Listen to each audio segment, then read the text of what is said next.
ভাসুরের ছেলে আমাকে দেখুন কতগুলো লিচু উপহার দিল। মনটা আনন্দে ভরে গেছিলো এতগুলো লিচু দেখে। আর এরকম ফুল আপনারা দেখেছেন কখনো? এই ফুলটার কি নাম হতে পারে বলুন তো, আমি সঠিক জানি না। তো হ্যালো এভরিওয়ান, সবাই কেমন আছেন? আমার চ্যানেলে আপনাদের সবাইকে স্বাগত। আরও একটা নতুন ভিডিও নিয়ে চলে এলাম। তো সকাল সকাল ঘুম থেকে উঠে দেখুন হাঁসের বাচ্চাগুলো দরজার সামনে এসে দাঁড়িয়ে আছে, কি ভালো লাগছে না দেখতে। আর এদিকে এখন দেখবেন সবাই আমার পেছনে পেছনে ঘুরছে। ওরা আসলে বলুন তো, আমি ঝাড় দিচ্ছি না তো, ঝাড়ুর ওখানে অনেকগুলো খাবার জমছে, তো ওরা সেগুলোই খুঁজে খুঁজে খাচ্ছিল। আর এই ফুলটা না সকালবেলা আমার বর নিয়ে এসেছিল, এত ভালো লাগছিল ফুলটা দেখতে, প্লাস এর স্মেলটা এত দারুণ, মানে কি বলবো আপনাদের।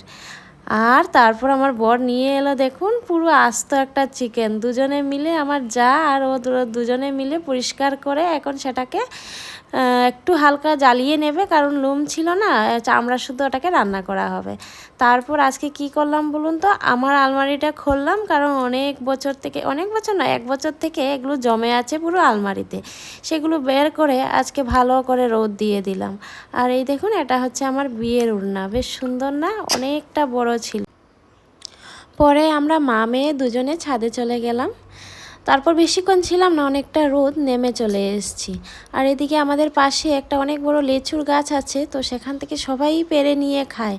এদিকে আমার বর আর আমার ভাসুরের ছেলে দুজনে মিলে লেচু নিয়ে এসছে আমার জন্য। দেখুন কত লেচু, পুরো ঝুমটো ধরে আছে। এগুলো একটু কাঁচা, 2 দিন পর পারলে হয়তো আর একটু মিষ্টি লাগতো।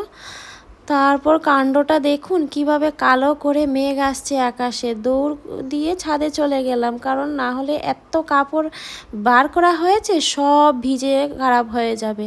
তো আমি আমার বর দুজনে মিলে চলে গেলাম। এদিকে হাওয়া দিচ্ছে, পুরো আকাশ কালো হয়ে গেছে, তাড়াতাড়ি নিয়ে এগুলোকে ঘরে নিয়ে আসলাম।